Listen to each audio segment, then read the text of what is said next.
7 ہلاک کر دینے والے گناہوں سے بچو۔ صحابہ نے پوچھا اے اللہ کے نبی کون سے 7 ہلاک کر دینے والے گناہ ہیں؟ آپ نے فرمایا الشرک باللہ، سب سے بڑا گناہ تو اللہ کے ساتھ شرک کرنا ہے جو اللہ معاف نہیں کرے گا۔ اگر شرک کی حالت میں انسان مر گیا تو اللہ کیا اس کو جنت ملنے والی نہیں ہے؟ الشرک باللہ، سب سے بڑا گناہ شرک کرنا۔ نمبر 2 والسحر، جادو کرنا۔ آج جادو بھی ہو رہا ہے، آج جادو بھی ہو رہا ہے۔ آج ایک دوسرے سے حسد اور جلن میں لوگ ایک دوسرے کے اوپر جادو بھی کروا رہے ہیں، عورتیں بھی جادو کروا رہی ہیں، مرد بھی جادو کروا رہے ہیں۔ جادو کرنا کرانا حرام ہے۔ اللہ کے نبی کہتے ہیں ہلاک کر دینے والا دوسرا بڑا گناہ جادو کرنا۔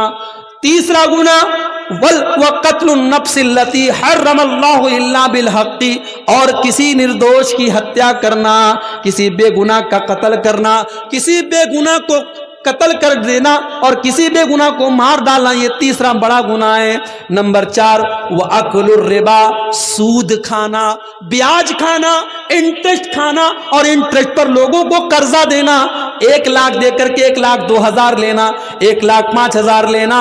سود اور بیاج کی جتنی شکلیں، کان کھول کر کے سن لو، اللہ کے نبی فرما رہے ہیں وَأَكْلُ الرِّبَا، سود اور بیاج کھانا یہ بھی ہلاک کر دینے والا گناہ ہے۔ آج کتنے مسلمان ہیں جو سود اور بیاج کا لین دین کر رہے ہیں؟ اور سود کی جب بات آئی ہے تو یہ بھی سن لو کہ جس طریقے سے سود کا کھانا حرام ہے اور سود کا لینا حرام ہے، ویسے ہی سود اور بیاج کا دینا حرام ہے۔ آج بندھن بینک کے نام پر اور بندھن لون کے نام پر آج گھر گھر عورتوں کے نام پہ لوگ لون لے رہے ہیں اور بیاج پر پیسہ لے رہے ہیں۔ یاد رکھو اللہ کے نبی نے بیاج کھانے والے، بیاج کھلانے والے، بیاج کو لکھنے والے، بیاج کی گواہی دینے والے سب پر اللہ کے نبی نے لعنت کی، اور آپ نے فرمایا سب برابر ہیں۔ اس لیے بیاج کے کھانے کھلانے والے کان کھول کر کے سن لے، ہلاک کر دینے والے گناہوں میں چوتھا گناہ اللہ کے نبی نے فرمایا وَأَكْلُ الرِّبَا، سود کھانا۔ نمبر 5 وَأَكْلُ مَالِ الْيَتِيمِ، اور یتیم کا مال کھانا یہ بھی بہت بڑا گناہ ہے۔ جو بچہ یتیم ہو گیا، جو بچہ اناتھ ہو گیا، جس کا باپ مر گیا، اس کو تو سہارے کی ضرورت ہے۔ ہو سکے تو اس کے کام آ جاؤ، ہو سکے تو اس کی مدد کر دو، ہو سکے تو اس کا سہارا بن جاؤ۔ لیکن کچھ بڑے بے رحم لوگ ہوتے ہیں جو یتیم کا مال بھی ہڑپ جاتے ہیں۔ کان کھول کر کے ایسے لوگ سن لیں، یتیم کا مال کھانے والا اپنے پیٹ میں جہنم کی آگ بھر رہا ہے۔ اللہ نے فرمایا ان الذین یأکلون اموال الیتامی ظلما انما یأکلون فی بطونہم نارا، جو لوگ یتیم کا مال کھاتے ہیں وہ اپنے پیٹ میں جہنم کی آگ بھر رہے ہیں۔ یتیم کا مال کھانے والا جہنم کی آگ بھر رہا ہے۔ اور اگلی چیز فرمایا وَالتَّوَلِّي يَوْمَ الزَّحْفِ، اور جنگ کے میدان میں پیٹ پھیر کے بھاگ جانا۔ جنگ کے میدان میں جو پیٹ پھیر کے بھاگ جائے وہ بہت بڑا گناہ کر رہا ہے، ہلاک کر دینے والا گناہ کر رہا ہے۔ اور 7واں گناہ وَقَذْفُ الْمُحْصَنَاتِ الْغَافِلَاتِ الْمُؤْمِنَاتِ، پاک دامن عورت پر، شریف عورت پر زنا کی تہمت لگانا، کسی پاک دامن عورت کے اوپر غلط کام کرنے کا آروپ لگانا اور اس پر زنا کی تہمت لگانا، یہ بھی بہت بڑا گناہ ہے اور ہلاک کر دینے والا گناہ ہے۔ اور آگے بڑھیے، رشوت کا لین دین بھی بہت زیادہ ہو رہا ہے۔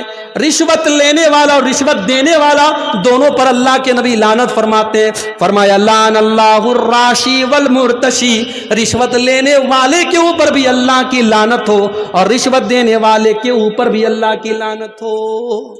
کسی کا حق مارنے والا، کسی کی زمین جائیداد کو کھا جانے والا، یہ بھی بہت بڑا گنہگار ہے۔ اللہ کے نبی فرماتے ہیں لَتُؤَدُّنَّ الْحُقُوقَ إِلَىٰ أَهْلِهَا يَوْمَ الْقِيَامَةِ، او لوگو تم نے دنیا میں کسی کا حق اگر لے لیا ہے تو اس کا حق دے دو، ورنہ قیامت کے دن تم کو دینا پڑے گا۔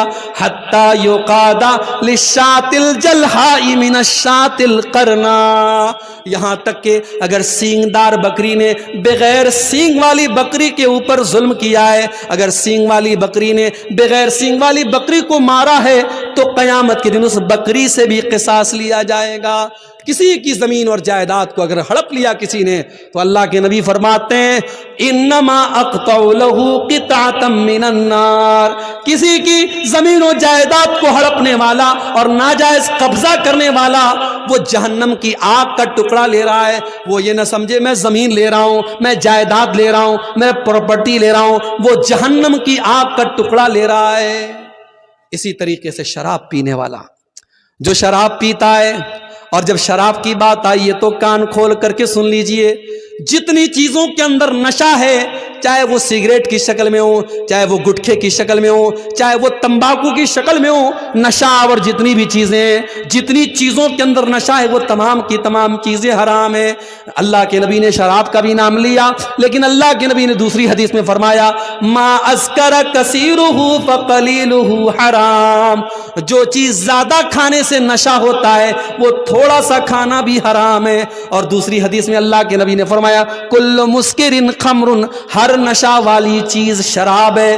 جس چیز کے اندر نشہ ہوتا ہے، چاہے وہ ڈرگس کی شکل میں ہو، چاہے وہ ہیروئن کی شکل میں ہو، چاہے وہ چرس اور گانجی اور افیم کی شکل میں ہو، جس چیز کے اندر نشہ پیدا ہوتا ہے اس کا وہی حکم ہے جو شراب کا حکم ہے۔ کل مسکر خمر وکل خمر حرام، ہر نشہ والی چیز شراب ہے اور ہر شراب حرام ہے۔ جو شراب پیتا ہے، اللہ کے نبی نے فرمایا من شرب الخمر، جو شراب پیتا ہے قیامت کے دن اسے جہنمیوں کے پیپ اور مواد کو پلایا جائے گا، اور شراب پینے والے کی 40 دن تک کی نماز قبول نہیں ہوتی۔ اسی طریقے سے میرے بھائیوں، نماز چھوڑنا بھی بہت بڑا گناہ ہے۔ جو لوگ نماز نہیں پڑھتے، عبدالغفار صاحب کی تقریر بڑے شوق سے سنتے ہیں، میں آتا ہوں کلیا چک میں، بہت سارے لوگ کہتے ہیں شیخ صاحب پہلی مرتبہ آپ کو ڈائریکٹ سن رہا ہوں، ابھی تک موبائل پر سنتا تھا۔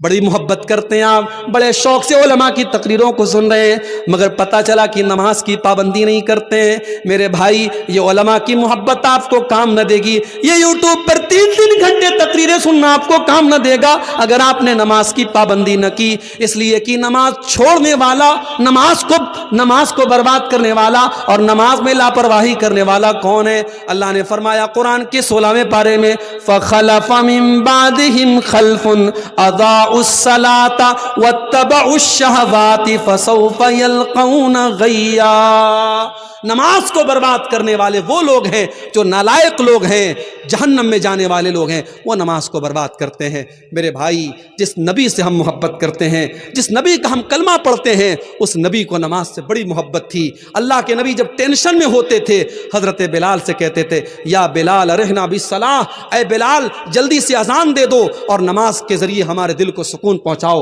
اور اللہ کے نبی نے آخری وصیت یہ فرمائی، اپنے انتقال کے پہلے آپ نے امت کو یہ میسج دیا الصلاۃ الصلاۃ، اے لوگوں نماز کی پابندی کرو اور اپنے غلاموں اور لونڈیوں کا خیال رکھو۔ میرے بھائی، نماز کو اگر آپ برباد کرتے ہیں تو قیامت کے دن اللہ کے نبی بھی آپ سے ناراض ہو جائیں گے اور اللہ بھی آپ سے ناراض ہو جائے گا۔ اس لیے نماز کی پابندی کرو، اور قیامت کے دن پہلا سوال نماز کے بارے میں ہوگا۔ اللہ کے نبی فرماتے ہیں ان اول ما یحاسب به العبد یوم القیامت صلاته، قیامت کے دن پہلا سوال بندے کی نماز کے بارے میں ہوگا۔ فَإِن صلحت، اگر نماز صحیح ہے، اگر نماز کا معاملہ صحیح ہے، فقد افلح، تو انسان کامیاب ہو جائے گا۔ وَإِن فسدت، اور اگر نماز کا معاملہ گڑبڑ ہے، فقد خاب وخسر، تو انسان ناکام ہو جائے گا۔ نماز کا چھوڑنے والا بھی بہت بڑا گنہگار ہے۔ اور ایک آخری حدیث سنا کر کے بات ختم کرتا ہوں، ہماری ماؤں بہنوں سے ریلیٹڈ یہ حدیث ہے، اس کو بھی آپ سن لیں، یہ صحیح مسلم کے اندر یہ حدیث موجود ہے۔ اللہ کے نبی فرماتے ہیں کہ میں اپنی امت کے 2 لوگوں کو جانتا ہوں، صنفان من اہل النار لم ارہما، 2 قسم کے لوگ جہنم میں جائیں گے، ان کو میں نے ابھی نہیں دیکھا ہے، یعنی وہ بعد میں آئیں گے، وہ قیامت کے پہلے آئیں گے، وہ قیامت کے قریب والے دور میں آئیں گے۔ نمبر 1 قوم معہم سیات کاذناب البقر یضربون بها الناس، ایسے لوگ آئیں گے جن کے ہاتھ میں گائے کی دم کی طرح کوڑے ہوں گے، اور وہ کوڑوں سے لوگوں کو ماریں گے، اتیاچار کریں گے، ظلم کریں گے، وہ اپنے پاور کا غلط استعمال کریں گے، وہ اپنی طاقت کا غلط استعمال کریں گے۔ ہر وہ انسان وہ جو ظلم کرتا ہے، جو لوگوں پر اتیاچار کرتا ہے، وہ اس حدیث کے اندر شامل ہے۔ آپ نے فرمایا فرمایا ایسے ظالم لوگ جہنم کی آگ میں جلیں گے۔ کبھی کسی پر ظلم مت کرو میرے بھائی۔ اگر اللہ نے آپ کو پاورفل بنایا ہے، دولت والا بنایا ہے، اپنی دولت کا غلط استعمال مت کرو، اپنے پاور کا غلط استعمال مت کرو۔ یاد رکھو جس پر ظلم کرو گے اگر اس کے منہ سے بد دعا کی آواز نکلی تو اللہ کے نبی فرماتے ہیں کہ مظلوم کی بد دعا کے درمیان اور اللہ کے درمیان کوئی رکاوٹ نہیں ہے، اس کی بد دعا ڈائریکٹ اللہ کے پاس جاتی ہے، اور مظلوم نے اگر بد دعا کر دی تو آپ کا کام تمام ہو جائے گا، برباد ہو جائیں گے آپ۔ اس لیے کسی پر کبھی ظلم مت کرنا میرے بھائی۔ تو یہ پہلی کیٹیگری کے لوگ ہیں جو جہنم میں جائیں گے۔ اور دوسری کیٹیگری کون ہوگی؟ فرمایا وَنِسَاءٌ كَاسِيَاتٌ عَارِيَاتٌ مُمِيلَاتٌ مَائِلَاتٌ، ایسی عورتیں جو کپڑا پہننے کے باوجود ننگی ہوں گی، کپڑا پہننے کے باوجود ننگی ہوں گی، یعنی ان کا ڈریس ایسا ہوگا، ان کا کپڑا ایسا ہوگا جو ان کے شریر کو پردرشت کرے گا، ان کی باڈی کو ایکسپوز کرے گا، وہ اپنے جسم کو نظر دکھائیں گی، اپنے شریر کا پردرشن کریں گی۔ کاسیاتن عاریاتن، کپڑا پہننے کے باوجود ننگی ہوں گی۔ آج کہنے کی ضرورت نہیں ہے کہ آج مسلمانوں کے گھروں میں ایسے کپڑے پہنے جا رہے ہیں، پورا کپڑا نیٹ کا کپڑا ہے، پوری آستین نظر آ رہی ہے، پوری بیک لیس آج جو ہے کپڑے پہنے جا رہے، پوری پیٹھ نظر آ رہی ہے، پیٹ نظر آ رہا ہے، پورا شریر نظر آ رہا ہے، کپڑا پہننے کے باوجود وہ عورت ننگی ہے، اور مسلمانوں کے گھروں میں ایسے کپڑے پہنے جا رہے ہیں۔ آپ نے فرمایا ممیلات مائلات، ایسی عورتیں جب چلتی ہیں ان کی چال کے اندر بھی بے حیائی ہوتی ہے، وہ اپنی چال کے ذریعے دوسروں کو آکرشت کرتی ہیں، وہ شرما شرما کے نہیں چلتی، وہ تو اترا اترا کے چلتی ہیں، وہ تو بے حیا اور فاحشہ عورتوں کی طرح چلتی ہیں۔ مائلاتن، اور خود وہ ان بے حیا لوگوں کی طرف مائل ہوتی ہیں، ان کی چال بھی بے حیا عورتوں کی طرح ہوتی ہے، اور وہ غیر مردوں کی طرف آکرشت ہوتی ہیں۔ آپ نے فرمایا رؤوسہن کاسنمۃ البخت المائلہ، ان کا ہیئر اسٹائل ایسا ہوگا جیسے اونٹ کا کوہان ہوتا ہے۔ انٹرنیٹ پہ جا کے دیکھ لینا اونٹ کے کوہان والا ہیئر اسٹائل کیسا ہوتا ہے۔ اگر آپ کے گھر کی بہن بیٹی ایسا ہیئر اسٹائل بناتی ہے جو اونٹ کے کوہان کی طرح ہے تو اپنے گھر کی بہن بیٹیوں کو منع کر دینا۔ یہ جہنمی عورت کی نشانی بتائی گئی، رؤوسہن کاسنمۃ البخت المائلہ، اونٹ کے کوہان کی طرح ان کے بالوں کا جوڑا ہوگا، ان کا ہیئر اسٹائل ہوگا۔ آج کل میک اپ کے نام پہ کیا کیا ہو رہا ہے۔ ابھی میری اہلیہ ایک دن بتا رہی تھی کہ آج کل کوئی وہ ہونٹ میں کوئی انجیکشن لگا کر کے ہونٹ کو موٹا کرتی ہے، یعنی یہ کیا کیا ہو رہا ہے۔ پلک کو جو ہے آئی برو کو بالکل جو ہے برابر کر دیتی ہیں اور اس میں کاٹ چھانٹ کرتی ہے، جبکہ اللہ کے نبی نے متنمسات جو آئی برو کے ساتھ چھیڑ چھاڑ کرتی۔ ہاں اگر کسی عورت کی آئی برو عام عورتوں کے مقابلے میں بہت زیادہ عجیب و غریب لگ رہی ہے، بدصورت والی کیفیت ہے، تو اس کو وہ صحیح کر سکتی ہے، لیکن خوبصورتی کے نام پر اچھی خاصی اپنی آئی برو کو سیٹ کرنا یہ صحیح نہیں ہے، اور ہونٹ کے اندر انجیکشن لگا کے ہونٹ کو موٹا کرنا یہ حرام ہے میری ماں اور بہن۔ ہاں کسی عورت کے اگر چہرے پر بال آ گئے، ظاہر ہے کہ عورت کے چہرے پر بال نارملی نہیں آتے تو ان کو وہ ریموو کر سکتی ہے، ان پر ویکسنگ وغیرہ کروا سکتی ہے، مگر نارمل اپنے بالوں میں ویکسنگ وغیرہ کروانا یہ صحیح نہیں ہے۔ تو فیشن کے نام پر آج بہت کچھ ہو رہا ہے۔